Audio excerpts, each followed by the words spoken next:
lads, and welcome to yet another episode of the Ipswich Town Career Mode. I believe we're on episode 18 at the moment, and we have a lot to get through. We've already got through quite a lot. We're into the end of September, playing the last game of the month. We left you off. We did beat Chesterfield before completing transfer deadline day with the signing of Josef Martinez. He plays a long chunk of these games. He plays the majority of these games apart from this Portsmouth game here. He plays the next three, and he does have an influence. You can see on your screen the formation we had against Brighton. Sorry, we're Ipswich, and we didn't start off great.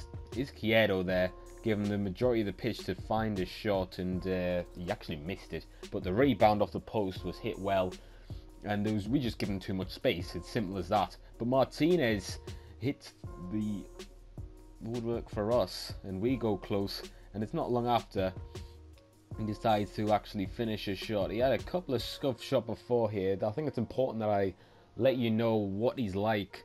He's very inconsistent, but I can see him as kind of a poacher. He'll do well in and around the box, but he can't, blast off the long shots like some of my other players can. Speaking of nice finishes though, Salibor, him inside the box, is a decent player. He's a decent prospect we've got on our hands. On a pre-contract, remember, on a free. He's got just a bit of flair about him. And him and Ward on the wings are going to do danger, as they did against Brighton today at the Amex. They actually did score another one, which I didn't show for some reason.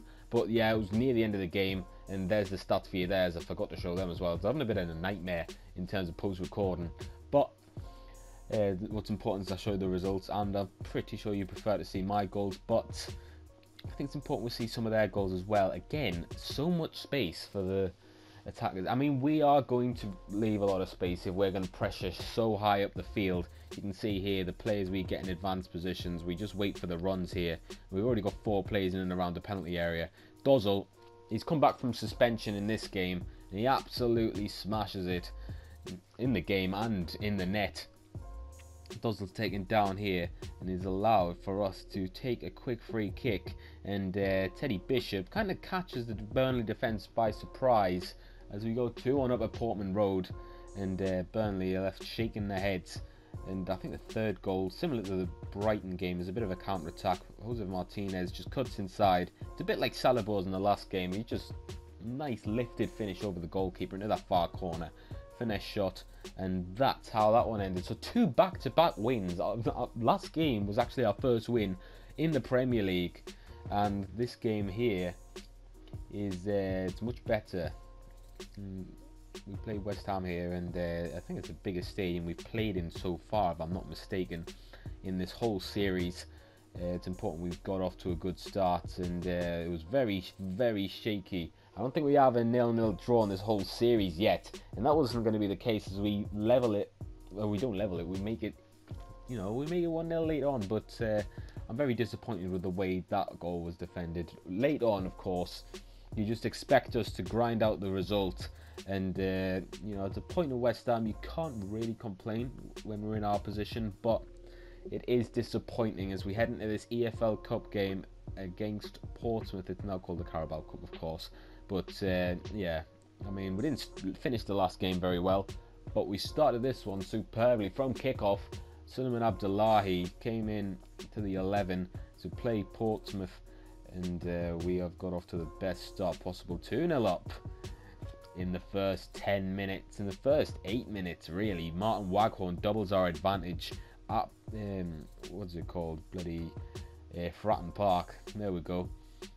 Waghorn into the box once more before the half-hour mark. We are 3-0 up. Lucky that Neidham was in the right place, right time, but I'm glad he's got his goal as well. It wasn't far after that actually when Portsmouth got their equaliser. Again, poor defending. I'm furious. Off a set piece. That's not ideal. This is not an ideal scenario to be in. And just after half time, alarm bells are ringing. It's safe to say, and it's very concerning as their goalkeeper takes a kick, and we just can't get anywhere near them. Letting them get back into the game gave them a lot of confidence, Portsmouth, and from 3-0 down, they've come back to 3-3, and that's an absolutely fantastic strike from Brett Pittman, I believe, and crossed in near the end of the game, Brett Pittman is there once more. He's absolutely smashing it for them in real life. And from 3-0 down, they've gone 4-3 up. And that is a concern going into this game against Manchester United. We did have more shots against Portsmouth, but it's important now that we play this game against Manchester United and try and get a bit of confidence from it. I'm not expecting a result, but if we can perform a bit better, maybe a bit more solid defensively, well, we'll have to, otherwise it's going to be a battering. But you can see here, Manchester United are 4th in the table. They're only 3 points off Leicester, who are top at the moment, which is a bit surprising. We ourselves stand in 8th position on, I believe, 8 points. Yeah, we do. A load of teams on 8 points, and we're one of them. Newcastle, Aston Villa and West Brom are around about the same place as us. I think this lineup here has probably got us the best chance of winning. We've pushed the wingers back a bit from the lineup we've had previously. We're going to be playing a 4-5-1 almost, with Dozzell just behind Martinez. We've got Brad Jones still in goal, but you know, before Sam Johnson actually reaches his rating, we're going to have Brad Jones in between the sticks. Back four of Kenlock, Conte, Webster and Aguirre has done alright. Webster he's been a bit shaky. He is 76 rated and we are training him up, but he just doesn't seem to have the strength. You saw it last episode where he just got pushed off the ball for Gareth Barry's equaliser. And in the first game, no, I think it was the game against West Ham actually, someone just pushed him out the way and you know, he just allowed it to happen. So yeah, keep an eye on Webster. He's not been the most reliable in the league this season when it comes to defending, and you know, we can't get a decent amount of money, but he is our captain at the end of the day. So a lot in the air about him. He's got to start improving. Right, you've got to concentrate for this game. It's an absolutely huge game. Ipswich welcome Manchester United to Portman Road. It's a crucial tie for us, and we ideally want to show them all we're about. And Joel Pereira was a player we were linked with in the transfer window, and he just didn't come here in the end. We ended up going for Sam Johnston. He's actually starting for Manchester United today, so you know, I don't know what that says about my choices, but here we go. It's Ted Bishop, gives it back to Martinez, takes a shot and scores, surprisingly. He takes that shot on very early, but the finesse shot there does very well. I'm not sure he's swatting about for a celebration, but it's an absolutely huge start for us, and it gives us something to cling on to, as that's an absolutely fantastic finish into the far corner, wrapped around the goal. Joel Pereira in between the sticks. I wouldn't say he could have done better. That's a beautifully placed strike from Josef Martinez, the guy you suggested. He's come in, and he's not a bad replacement for David McGoldrick. 3 goals already in about 4 games. Martinez possesses. Rashford wins their header, and it's a crucial header to win, because now he started the proper attack for Manchester United. Ashley Young into Marcus Rashford. Juan Mata gives it back to Young. He fires across goal, and it's not the best of strikes from him. In good form in real life is Ashley Young, but you can see here he should have done a lot better. He's kind of scuffed that. Front line, they've got a lot of pace. And Cuadrado here finds space. He's going to shoot near post. Brad Jones sticks a leg out, and it's enough to take it past the goal line for a corner. I'm not sure why I'm so surprised. He is a wing back. Cuadrado shot off Webster. I don't know if that was going in or not. The replay here should probably nah, it was going nowhere near, and that's probably a handball from Webster. Don't know what his hands are doing there, but it wouldn't have affected the play really. Martinez back to Salabor, and immediately Manchester United haven't got too many men forward. Salabor from outside the box, we're trying to get that out for a corner. It's gone out eventually. Let's try that old corner routine, shall we? Ball near post to Aaron Moy. He's going to play it on the edge of the box where Conte's waiting. He takes a shot inside, and that's off Pereira. Now for a second corner. It's too easy, that corner tactic, but I'm going to keep using it for as long as it works. Aaron Moy waits for the run, and here is Grant Ward on the edge of the area. He shoots well wide there. It was a good opportunity for us to extend our advantage. Bishop tries to skip past Fellaini. Quite a hard task given his size. Grant Ward into Martinez, just skips past the Nemanja Matic. Bishop from outside the area finishes it.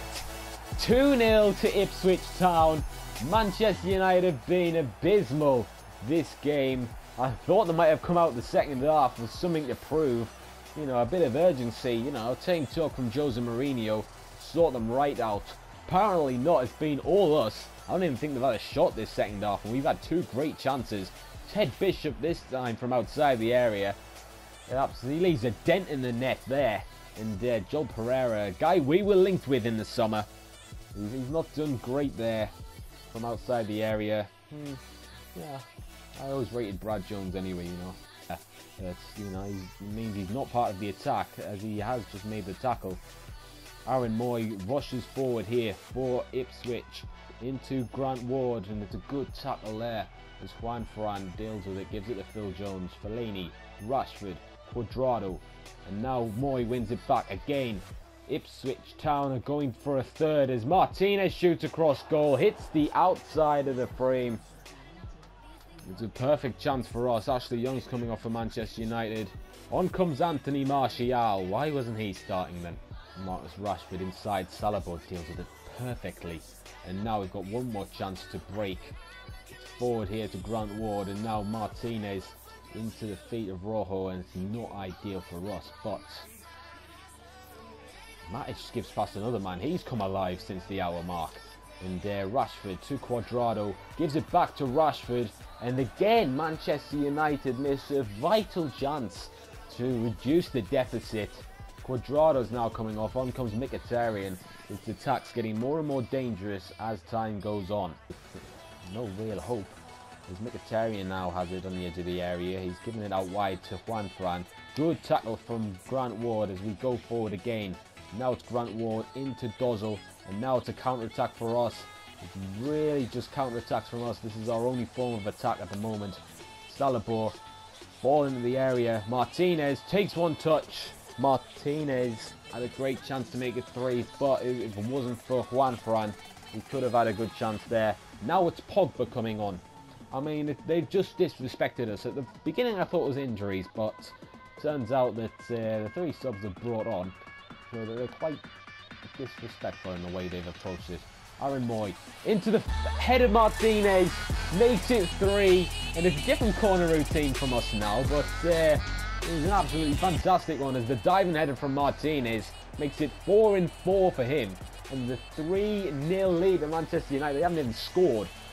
It's a mixture of them overestimating us, and I think the difficulty, Legendary, is just too easy. I might have to adjust the sliders, but let's not ruin this moment. Let's enjoy it while it lasts. Number 10, our new number 10, Joseph Martinez, is creating similar memories to David McGoldrick when he had his time here. A diving header from him. Absolutely fantastic day to be an Ipswich Town fan. With that, and now we come forward once more as Aaron Moy gives it forward. Now it's Adeyemi to Salabor. He now has a chance to go forward, and he gives it to Andre Dozzle. Again dealt with by Fellaini, but he's won it back. Andre Dozzle for 4. It's 4-0.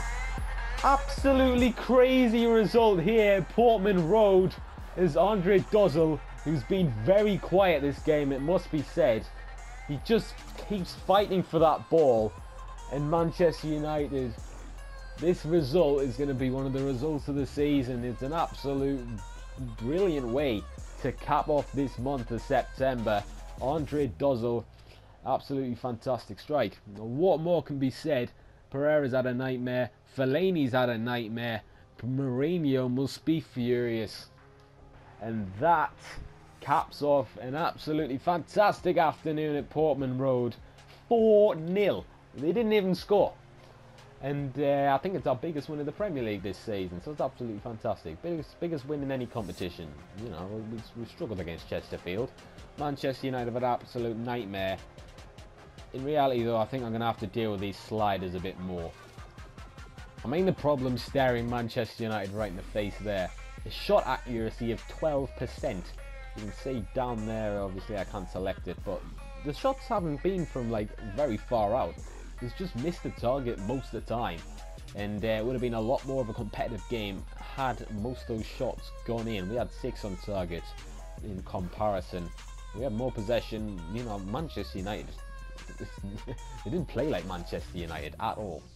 We have now moved up to 3rd in the table into the Champions League spot, and although it is early stages of the season, I don't believe that's realistic at all. I believe that we probably should be fighting for the results a bit more. We beat Manchester United 4-0. When does that happen? I know it's the Premier League and that, but you know, the results we've had, I don't believe they warrant the type of team we are. We've just come up with the championship. I will adjust the slides to make the games more challenging, but you know, I'll just do it so it feels like a game against these teams, so they are dominating the top teams, and we can actually hold our own against the smaller teams. I'll have a look for some tactics and some sliders which will adjust it to make the game more difficult, because I am playing on the hardest difficulty, legendary. I show you before every game when I show you the lineup. So yeah, that's pretty much it from me. It's an absolutely fantastic game for us to finish on, and yeah, in the next episode we will probably play a couple of games: Watford, Everton, Arsenal, and we'll probably come back against Spurs, I reckon. Let's see how we do against Spurs. We'll be at home again.